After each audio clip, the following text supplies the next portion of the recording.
Welcome to the channel. Class 12 physics का ये next lecture है और आज हम पढ़ेंगे बहुत ही important law related to the force between charges. हम चार्ज के बारे में डिटेल्स में पढ़ चुके हैं, बहुत सारी बातें उसके लिए जान चुके हैं। चार्ज क्या है, उसके प्रॉपर्टीज क्या हैं। ओके, तो आज चार्ज के बीच में फोर्स के बारे में पढ़ेंगे।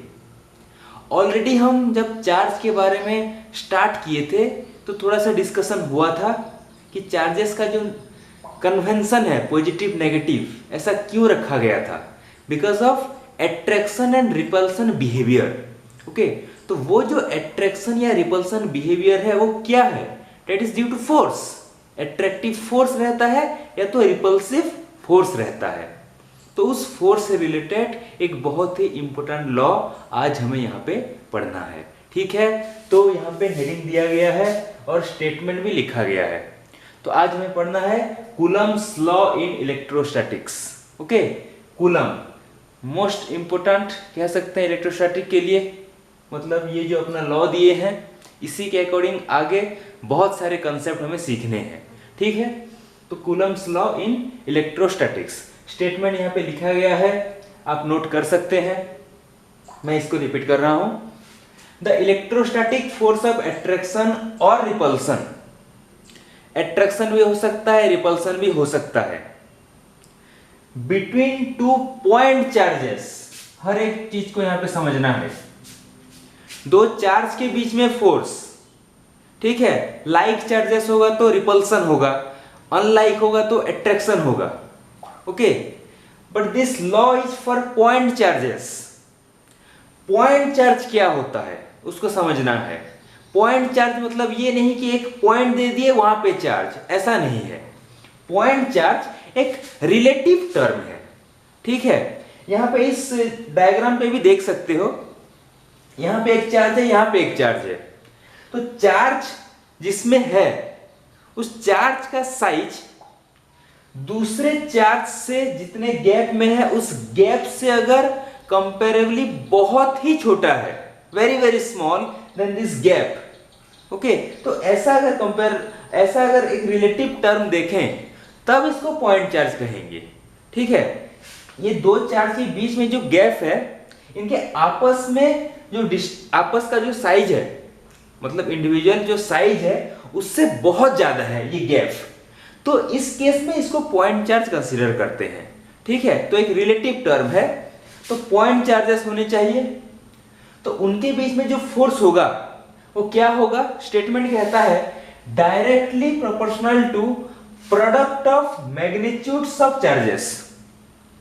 जितना ये चार्ज है, जितना कूलम जो भी होगा, जितना इसका मैग्नीट्यूड है, उनका प्रोडक्ट, दैट मींस मल्टीप्लिकेशन, यहां पे वो लिखा गया है Q1 इंटू Q2। यहां पे Q1 एक चार्ज है, Q2 एक चार्ज, दोनों के मैग्नीट्यूड का प्रोडक्ट Q1 इंटू Q2, उसके साथ ये force, electrostatic force directly proportional होता है। ये प्रोपोर्शन का सिंबल है। डायरेक्टली प्रोपोर्शनल मतलब ये टर्म अगर बढ़ेगा तो ये भी बढ़ेगा, ये कम होगा तो ये भी कम होगा, ये तो पता ही है। तो directly proportional to product of magnitude of charges, साथ में inversely proportional to square of the distance between them. Charge के बीच में डिस्टेंस कितना है, r, यहाँ पे r लिया गया है, उसके स्क्वायर के साथ वो फोर्स इनवर्सली प्रोपोर्शनल, इसलिए प्रोपोर्शनलिटी सिंबल के बाद क्या लिखे हैं, 1/r²। r² ज्यादा होगा तो फोर्स कम होगा, r² कम होगा तो फोर्स ज्यादा होगा, इनवर्सली प्रोपोर्शनल। ठीक है, तो ये है स्टेटमेंट। कंबाइनली ऐसा लिखा गया है Q1 Q2/r²। ठीक है, यहीं से ये आया। अब यहां पे और एक चीज है, इन दोनों के बीच में जो फोर्स होगा, दो चार्जेस के बीच में, उसका लाइन ऑफ एक्शन क्या होगा। तो जो लाइन दोनों को ज्वाइन कर रहा है, ये लाइन, अलोंग दिस लाइन उसका डायरेक्शन होगा। ठीक है, रिपल्सन हो या एट्रैक्शन जो भी हो, अलोंग दिस लाइन वो डायरेक्शन होता है, फोर्स का डायरेक्शन। ओके, तो यहां पे और एक चीज, ये वाला 1/r² के साथ इनवर्स, r² के साथ इनवर्सली प्रोपोर्शनल, जो भी फोर्स इसको फॉलो करते हैं ओके, एक्चुअली इस लॉ को ही बोलते हैं इनवर्स स्क्वायर लॉ। ये वाला जो स्टेटमेंट है inverse square law, 11th class में ग्रेविटेशन में पढ़े होगे क्या, वहां पे ग्रेविटेशनल फोर्स भी इनवर्स स्क्वायर लॉ को ओबे करता है। ठीक है, वैसे ही मैग्नेटिक फोर्स भी करता है, वो बाद में पढ़ेंगे। तो ये तीनों जो नॉन कांटेक्ट फोर्स हैं ये इनवर्स स्क्वायर लॉ को ओबे करते हैं। ठीक है, तो ये है इसका स्टेटमेंट। कंबाइनली ये हो गया F proportional to Q1 Q2 by R square. Okay, और यहाँ पे लिखा गया है अगर प्रोपोर्शनलिटी सिंबल के जगह पे इक्वल टू देंगे तो एक कांस्टेंट हमें अटैच करना होगा। Suppose that constant is K। ये K कांस्टेंट है क्या, इसको फिर जानना है, अच्छे से पढ़ेंगे अभी। ठीक है, F equal to constant K Q1 Q2 upon R square. ठीक है, तो ये हो गया कूलम्ब्स लॉ। स्टेटमेंट को याद रख के इसको अच्छे से समझना है। ठीक है, तो ये स्केलर फॉर्म में हम पढ़ रहे हैं, फोर्स तो वेक्टर है ना, वेक्टर फॉर्म में भी आगे आएगा। ठीक है, ये स्केलर फॉर्म में हम पढ़ रहे हैं। तो ये जो K कांस्टेंट है इसके बारे में थोड़ा और जानते हैं। K जो कांस्टेंट है, एक्चुअली में ये K ये कांस्टेंट डिपेंड करता है दोनों चार्जेस के बीच में जो मीडियम है उसके ऊपर। ठीक है, इसको याद रखना, K डिपेंड करता है दोनों चार्जेस के बीच में जो मीडियम है। मीडियम चेंज होगा तो K का वैल्यू चेंज होता है। हम यहाँ पे इन जनरल वैक्यूम और एयर के लिए पढ़ेंगे, अगर दो चार्जेस के बीच में एयर है तो। ठीक है, अगर वैक्यूम है सपोज, मीडियम इज एयर और वैक्यूम, अगर इसमें से कुछ अगर होगा तो उस केस में K का जो वैल्यू होता है वो होगा 9 इंटू 10 टू दी पावर 9, कुछ यूनिट होगा उस फॉर्मूले के हिसाब से। फॉर्मूला क्या लिखे हैं, F equal to K Q1 Q2 by R square. तो यहां से K का यूनिट क्या होगा, K के लिए फॉर्मूला क्या होगा, K equal to F R square by Q1 Q2। ठीक है, तो फॉर्मूला यूनिट क्या हो गया, इसका होगा न्यूटन, ऐसा यूनिट, इसका न्यूटन, इसका metre square by coulomb square. तो उसको लिख सकते हैं न्यूटन मीटर स्क्वायर पर कूलम स्क्वायर। ये हो गया यूनिट इस कांस्टेंट का। ठीक है, एयर और वैक्यूम के लिए SI सिस्टम में ये होता है उसका वैल्यू। ओके, इसी चीज को हम कुछ ऐसा भी सिंबल देके लिखेंगे, K इक्वल टू, ठीक से देखो, 1/4 पाई, ये सिंबल देखो, एक E टाइप का लिख के नीचे एक तो 0, ये जो लिखे इसको E नहीं पढ़ते, इसको बोलते हैं एप्सिलॉन। ओके, यहाँ पे ये जो मैं लिखा हूं इसको पढ़ते हैं एप्सिलॉन, एक सिंबल होता है। एप्सिलॉन नॉट मैं यहाँ पे लिखा हूं, एप्सिलॉन नॉट एयर और वैक्यूम के लिए लिखते हैं, फ्री स्पेस के लिए लिखते हैं।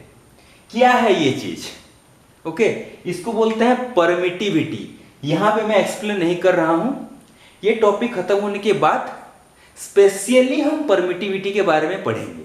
ठीक है, तो यहाँ पे इतना ही जान के रखो इसका वैल्यू। तो हम लिख सकते हैं F इज इक्वल टू, क्या लिख सकते हैं, 1/4 pi epsilon naught Q1 Q2 by R square. ये स्केलर फॉर्म में फोर्स के लिए एक फॉर्मूला लिखिए, electrostatic force between two charges, scalar form में।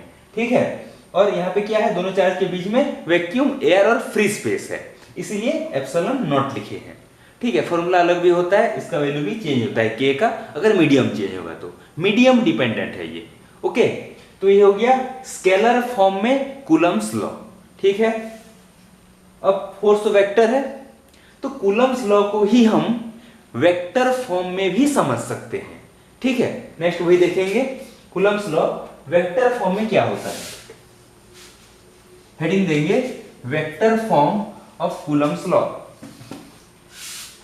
Vector form of Coulomb's law. ठीक है, vector form of Coulomb's law, वही सेम टाइप, दो चार्जेस लेते हैं, चार्ज तो कोई वेक्टर है नहीं, वही सेम वैसे ही वो रिप्रेजेंट होगा। सपोज Q1 है और ये Q2 है, दो चार्ज हो गए, दो पॉइंट चार्जेस। दोनों के बीच में जो गैप है उस गैप का मैग्नीट्यूड कितना लिए थे, r, यहां पे भी लेते हैं।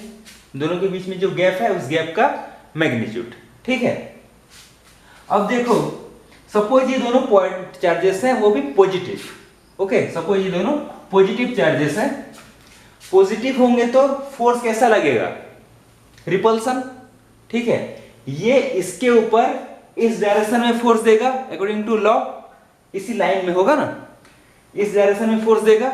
ये इसके ऊपर इस डायरेक्शन में फोर्स देगा, रिपल्सन। ये उसको इस तरफ फोर्स देगा, वो इसको इस तरफ फोर्स देगा। जो भी फोर्स ये उस पे जितना फोर्स देगा ये भी उस पे उतना ही फोर्स देगा, ठीक है। सेम अमाउंट का ही फोर्स होगा, जो हम फॉर्मूला लिखे हैं K/Q1Q2/r², वही अमाउंट का फोर्स ये भी देगा वो भी देगा, ठीक है। पर डायरेक्शन किस तरफ होगा, इसके ऊपर इस तरफ, इसके ऊपर इस तरफ, ठीक है। उसको भी मेंशन करते हैं। इसके ऊपर जो फोर्स लगा इस तरफ, डायरेक्शन ये होगा, उसको नाम देते हैं F21। F21 को कैसे पढ़ेंगे, force on Q2 bye Q1, Q2 के ऊपर Q1 जो फोर्स दे रहा है, ठीक है, उस तरफ। तो इसके ऊपर इस तरफ फोर्स लगेगा, उसको नाम देते हैं F12, force on Q1 bye Q2, इस तरफ। इतना ठीक है। अच्छा, यहां पे वेक्टर फॉर्म लिखेंगे, एक और वेक्टर को कंसीडर करना होगा। कौन से वेक्टर को, देखो Q1 और Q2 के बीच में ये जो गैप है, ठीक है, मिनिमम यही गैप है। तो इसको अगर एक वेक्टर और अटैच करें तो क्या होगा, डिस्प्लेसमेंट वेक्टर होगा। इन दोनों के बीच में डिस्प्लेसमेंट वेक्टर, ठीक है, उसको भी यहां पे दिखाते हैं। वो डिस्प्लेसमेंट वेक्टर दो डायरेक्शन में हो सकता है, Q1 से Q2 की तरफ एक डिस्प्लेसमेंट वेक्टर और Q2 से Q1 इस तरफ भी एक डिस्प्लेसमेंट वेक्टर। दोनों वेक्टर का मैग्नीट्यूड सेम होगा क्योंकि ये यही गैप है, पर डायरेक्शन तो ऑपोजिट होगा। Q1 टू Q2 जो डिस्प्लेसमेंट वेक्टर होगा उसका डायरेक्शन Q2 टू Q1 जो वेक्टर होगा डिस्प्लेसमेंट वेक्टर, उसके ऑपोजिट होगा, ठीक है। वेक्टर कंसेप्ट याद आ रहा है, वो जानना जरूरी है यहाँ पे, ठीक है। तो Q1 टू Q2 जो वेक्टर है उसको मैं लिख रहा हूं, ठीक से देखना, R2 vector minus R1 vector. Q1 to Q2 इस तरफ, ठीक है, इस तरफ जो वेक्टर है ये इस तरफ R2 माइनस R1, ऐसा क्यों लिखा गया है मैं यहाँ पे नहीं बना रहा हूं, फिर भी इमेजिन करना। सपोज यहाँ पे एक्सिस सिस्टम होता, यहाँ पे ओरिजिन होता, और जो Q1 है ये Q1 ये R1 वेक्टर पोजीशन वेक्टर में होता, और Q2 जो है वो R2 पोजीशन वेक्टर में होता। ये R1 ये R2, तो ये कितना होता, R2 माइनस R1 होता। समझ में आ रहा है, ये वेक्टर का कंसेप्ट है। तो ये R2 माइनस R1 हो गया, यहां से यहां तक डिस्प्लेसमेंट वेक्टर, ओके। तो ये बस समझने के लिए था, नहीं बनाना है। तो वैसे ही Q2 टू Q1 ये जो डिस्प्लेसमेंट वेक्टर होगा इसको हम क्या लिखेंगे वेक्टर फॉर्म में, R1 माइनस R2, ठीक है ना। इस तरह अगर R2 माइनस R1 है ये डिस्प्लेसमेंट वेक्टर, तो यहां से इस तरफ R1 माइनस R2 होगा। तो इतना वेक्टर है हमारे पास इस केस में, ठीक है। अब उस लॉ को रिप्रेजेंट करते हैं, ओके। लॉ तो जो है वही है, बस वेक्टर फॉर्म में लिखना है उसको। अच्छा, पहले इस फोर्स के लिए लिखते हैं, F21 के लिए क्या होगा, F21 वेक्टर, ये क्या होगा, मतलब ये क्या है, force on Q2 bye Q1, okay. ये क्या होगा, मैग्नीट्यूड इनटू डायरेक्शन, वैसे ही लिखते हैं ना वेक्टर को, मैग्नीट्यूड इनटू डायरेक्शन। ये बात है कि नहीं, अगर वेक्टर A है तो ये होगा वेक्टर A का magnitude into A cap, vector A का मैग्नीट्यूड इनटू A कैप मतलब डायरेक्शन, A कैप उसका डायरेक्शन होता है। तो अगर सिर्फ डायरेक्शन की बात करें तो वो होगा वेक्टर डिवाइडेड बाय वेक्टर का मैग्नीट्यूड, ठीक है ना। वेक्टर बाय वेक्टर का मैग्नीट्यूड करने से डायरेक्शन निकलता है, वेक्टर का कंसेप्ट है ये। तो यहां पे वही फोर्स वेक्टर है, तो पहले इसके मैग्नीट्यूड को लिखेंगे। क्या है मैग्नीट्यूड, इससे पहले ही पढ़े हैं, K Q1 Q2 bye R², इतना मैग्नीट्यूड है। इससे पहले जो पढ़े। अब डायरेक्शन को अटैच करेंगे, किस तरफ है, इस तरफ, ठीक है। इस तरफ जो डायरेक्शन है इसका, उस डायरेक्शन को इस डिस्प्लेसमेंट वेक्टर के टर्म पे लिखते हैं, ठीक है। देखो डायरेक्शन कैसे लिख रहे हैं, वेक्टर बाय वेक्टर का मैग्नीट्यूड, तो उस तरफ के डायरेक्शन को मैं लिख रहा हूं वेक्टर, ये वेक्टर है, बाय उसी वेक्टर का मैग्नीट्यूड। सिंपल, ऐसे ही है ये चीज क्या है, ये पूरा है, ये डायरेक्शन ओनली, यूनिट वेक्टर, ये डायरेक्शन यूनिट वेक्टर ये है ना, एक एफ, तो इस तरफ यूनिट वेक्टर ये है, मैग्नीट्यूड यूनिट वेक्टर, पूरा वेक्टर मिल गया हमें, ठीक है। तो ये बन गया हमारा यूनिट वेक्टर। तो ये वेक्टर फॉर्म में रिप्रेजेंटेशन। इसको और भी क्या लिख सकते हैं, देखो k हो गया q1 q2 बाय, अब ये क्या है, ये मैग्नीट्यूड r ही है ना, यहां से यहां तक जो वेक्टर है उसका मैग्नीट्यूड मतलब स्मॉल r, ये भी स्मॉल r है, यहाँ पे r स्क्वायर मतलब r क्यूब, r स्क्वायर ये स्मॉल r मतलब r क्यूब, मैं इसको लिख रहा हूं r2 माइनस r1 का मैग्नीट्यूड का क्यूब, ठीक है ना।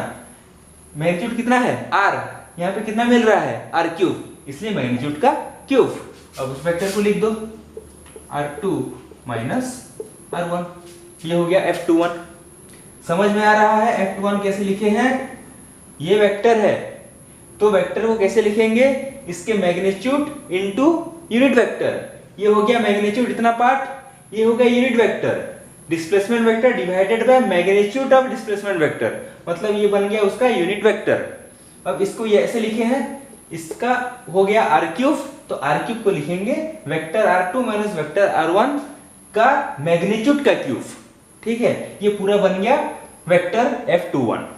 सिमिलरली जब F12 निकालोगे, F12 क्या होगा, इस तरफ देखो वही k ही रहेगा, q1 q2 फिर वही रहेगा, ठीक है ना, बस ये वेक्टर चेंज होगा, ये नीचे बन जाएगा r1 माइनस r2 उसके मैग्नीट्यूड का cube into vector r1 minus vector r2। Simple सी बात है, इस तरफ है ना, फोर्स का मैग्नीट्यूड उतना ही, बस डायरेक्शन को चेंज कर दो, ऑपोजिट कर दो, ठीक है। तो F21 F12, तो ये वेक्टर फॉर्म है, तो इसी वेक्टर फॉर्म से हमें ये क्लियर होता है, देखो k है दोनों में, q1 q2 है, ठीक, ये क्यूब, ठीक है, तो जितना स्केलर पार्ट है दोनों इक्वल हो गया, मैग्नीट्यूड पार्ट, बस डिफरेंस इसमें है, ये जो डायरेक्शन दिखा रहा है ये उसके ऑपोजिट डायरेक्शन को दिखा रहा है, इसलिए हम लिख सकते हैं that implies F12 is equal to minus of F21, ये होता है ना, इक्वल एंड ऑपोजिट हो जाएगा, इक्वल एंड ऑपोजिट, ये एक्सप्रेशन से हमें ये मिला, दोनों का मैग्नीट्यूड सेम होगा पर डायरेक्शन ऑपोजिट होगा, ठीक है। तो वेक्टर फॉर्म में इस तरह से हम रिप्रेजेंट करते हैं कूलम्स लॉ को। क्लियर हो रहा है, मैथमेटिकल है पूरा, वेक्टर का कंसेप्ट पता रहना चाहिए, ठीक है, उससे रिलेट करते करते ये बताया गया है, यूनिट वेक्टर क्या है, कैसे लिखते हैं उसको, ठीक है ना, वेक्टर रिप्रेजेंट कैसे करते हैं, स्केलर और यूनिट वेक्टर को मिला के, ये सब क्लियर रहना चाहिए क्लास 11 का कंसेप्ट, है ना। तो ये हो गया vector form of Coulomb's law, okay. तो यहाँ पे और एक चीज जानना है, अच्छा इससे रिलेटेड जो ये न्यूमेरिकल्स भी करेंगे, जो फॉर्मूला हमें मिला, ये वेक्टर फॉर्म जो है इससे रिलेटेड बहुत ही इंपॉर्टेंट न्यूमेरिकल्स हमें करना है, और न्यूमेरिकल्स हमारे बोर्ड के एग्जाम्स के लिए भी, साथ में एंट्रेंस एग्जाम्स के लिए भी काम में आएंगे। नेक्स्ट क्लास में न्यूमेरिकल्स ही करेंगे, ठीक है। आज और थोड़ा सा कंसेप्ट ही पढ़ लेते हैं, ओके। नेक्स्ट हम देख लेते हैं ये जो कूलम्स लॉ है, इसमें भी कुछ लिमिटेशंस हैं, ठीक है, कुछ जगह पे ये एप्लीकेबल नहीं भी होते, वो थोड़ा सा नोट कर लेते हैं। Limitations of Coulomb's law, limitations of Coulomb's law, ठीक है। पहला लिमिटेशन है कि फॉर पॉइंट चार्जेस ओनली, ठीक है, एक्सटेंडेड चार्जेस हो जाए तो वहां पे और एप्लीकेबल ये नहीं रहता, okay, for point charges only, इसलिए स्टेटमेंट में हम मेंशन ही करते हैं okay, force between two point charges. ठीक है, तो पॉइंट चार्ज के लिए ही बस ये एप्लीकेबल होता है। सेकेंड लिमिटेशन है चार्जेस एट रेस्ट। चार्ज जो है वो रेस्ट में होने चाहिए, इसलिए तो हम कह रहे हैं कूलम्स लॉ ऑफ इलेक्ट्रोस्टैटिक कह रहे हैं। ठीक है ना, इलेक्ट्रोस्टैटिक्स में हम पढ़ते हैं इसको। तो चार्ज रेस्ट में होने चाहिए तो ये एप्लीकेबल है। ठीक है, और थर्ड जो लिमिटेशन है इसका, जो सेपरेशन है, separation between charges, separation between charges, जो दो पॉइंट चार्जेस हैं उनके बीच में जो सेपरेशन है, more than, should be more than nuclear size. ये न्यूक्लियर साइज क्या होता है? Should be more than nuclear size. देखो, न्यूक्लियस के अंदर, ये शायद हम डिस्कस किए भी थे पहले क्लास में, न्यूक्लियस के अंदर प्रोटॉन होता तो है, पर उसके बीच में इलेक्ट्रोस्टैटिक फोर्स काम नहीं करता। ठीक है ना, वहां पे तो न्यूक्लियर फोर्स रहता है, पर यहाँ पे भी ये लिमिटेशन है इसके लिए कि वो जो न्यूक्लियर साइज है वो 10 टू द पावर माइनस जो भी उस ऑर्डर में होगा उससे ज्यादा होना ही चाहिए, तब जाके कूलम्स लॉ काम करेगा। ठीक है ना, उससे ज्यादा गैप होना चाहिए। ठीक है, तो ये लिमिटेशंस रहते हैं कूलम्स लॉ के। अब देखो, ये जो इलेक्ट्रोस्टैटिक फोर्स है और electric force between the point charges जो भी हम पढ़ रहे हैं, ये दो और फोर्सेस के साथ सिमिलर दिखा रहे हैं हम। ठीक है ना, कौन कौन फोर्स? एक तो हो गया ग्रेविटेशनल फोर्स, एक है मैग्नेटिक फोर्स। उन दोनों के साथ ये सिमिलर फोर्स है। कैसे सिमिलर है? तीनों नॉन कॉन्टैक्ट फोर्स हैं। ठीक है, तो मैग्नेटिक फोर्स की बात तो अभी नहीं करते, जो ग्रेविटेशनल फोर्स ऑलरेडी पढ़ चुके हैं उसके साथ इसको थोड़ा रिलेट करते हैं, डिस्कस करते हैं कि सिमिलरिटी क्या हो सकता है, डिसिमिलरिटी क्या हो सकता है। ठीक है, इलेक्ट्रोस्टैटिक फोर्स और gravitational force, electrostatic force and gravitational force. पहले ये बात तो क्लियर होना चाहिए कि ग्रेविटेशनल फोर्स किसके बीच में होता है? वो दो मास के बीच में होता है। ठीक है, this is in between two masses, this is in between two point charges. ठीक है, तो इन दोनों के बीच में सिमिलरिटी पहले क्या होगा? सिमिलरिटी होगा कि फर्स्ट पॉइंट लिख सकते हैं, दोनों नॉन कॉन्टैक्ट है। ठीक है ना, दोनों फोर्स नॉन कॉन्टैक्ट फोर्स होते हैं, मतलब कॉन्टैक्ट नेसेसरी नहीं है उनके बीच में, फिर भी फोर्स एक्ट करेगा। ठीक है, second, both obey inverse square law. ठीक है ना, वो proportional to, inversely proportional to r square जो है। ठीक है, इनवर्स स्क्वायर लॉ, दोनों इसको ओबे करते हैं। ठीक है, ये हो गया सिमिलरिटी। डिसिमिलरिटी क्या है, अब वो भी जानना है। ठीक है, अच्छा, इसमें और एक सिमिलरिटी लिख सकते हैं, और एक सिमिलरिटी, अलोंग लाइन ज्वाइनिंग, मतलब वहां पे मास को जो लाइन ज्वाइन करता है, यहाँ पे चार्ज को जो लाइन ज्वाइन करता है, अलोंग दैट वो फोर्स एक्ट करता है। ठीक है, ये भी एक सिमिलरिटी होगा। डिसिमिलरिटी क्या होगा? डिसिमिलरिटी डिफरेंसेस क्या होगा? पहला तो ये कि देखो, ग्रेविटेशनल फोर्स कभी रिपल्सन नहीं होता, हमेशा अट्रैक्शन ही होता है। ठीक है ना, ग्रेविटेशनल फोर्स ऑफ अट्रैक्शन कहते हैं, कभी रिपल्सन नहीं होता। यहाँ पे दोनों हो सकता है। जो ग्रेविटेशनल फोर्स है, gravitational force only attractive, only attraction होता है वहां पे।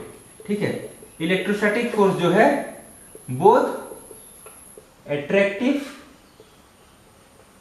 And repulsive. ठीक है ना, ये दोनों हो सकता है, पर ग्रेविटेशनल फोर्स ओनली एट्रैक्टिव होगा। ठीक है, तो ये सिमिलरिटी हो गया। और एक सिमिलरिटी में, सॉरी, और एक डिसिमिलरिटी में लिख सकते हैं, जो हम कांस्टेंट की बात कर रहे हैं। मैं एक चीज यहां पे रिकॉल कर रहा हूं, ग्रेविटेशन के केस में होता है न्यूटन्स लॉ। वो फॉर्मूला कुछ ऐसे आता है, थोड़ा सा यहां पे देख लेंगे, F equal to capital G m1 m2 by R square ऐसे आता है। यहाँ पे हमें क्या मिला, F equal to constant K Q1 Q2 by R square ऐसे मिला। ठीक है, तो एक डिफरेंस देखो, डिसिमिलरिटी। ये जो कैपिटल G है ये यूनिवर्सल ग्रेविटेशनल कांस्टेंट है और ये दोनों मास के बीच में मीडियम के ऊपर डिपेंड नहीं करता। ठीक है, उसका वैल्यू फिक्स्ड है, कितना 6.67 into 10 to the power -11 newton metre square पर केजी स्क्वायर, वो वैल्यू फिक्स्ड है, यूनिवर्सल ग्रेविटेशनल कांस्टेंट। पर ये के जो है वो डिपेंड करता है मीडियम के ऊपर। ठीक है ना, तो यहाँ पे लिख सकते हैं क्या होगा, और एक dissimilarity, gravitational force medium independent, medium independent. ठीक है, और इलेक्ट्रोस्टैटिक फोर्स जो होगा वो मीडियम डिपेंडेंट होगा, क्योंकि वहां पे हम वो जो के कांस्टेंट है वो डिपेंड करता है, ये मीडियम डिपेंडेंट होगा। ठीक है, ये कुछ सिमिलरिटी डिसिमिलरिटी है इन दोनों फोर्सेस के बीच में। क्लियर है? तो ग्रेविटेशनल इलेक्ट्रोस्टैटिक फोर्स का जो फॉर्मूला है वेक्टर फॉर्म है, इसको अच्छे से समझ के याद भी रखना है फॉर्मूले को। वैल्यूज जो है 9 × 10⁹ जो भी यूनिट से लिखे हैं उसको। ठीक है, तो उससे रिलेटेड न्यूमेरिकल्स नेक्स्ट क्लास में हम कुछ सॉल्व करेंगे। ठीक है, तो पढ़ते रहिए। Okay, thank you.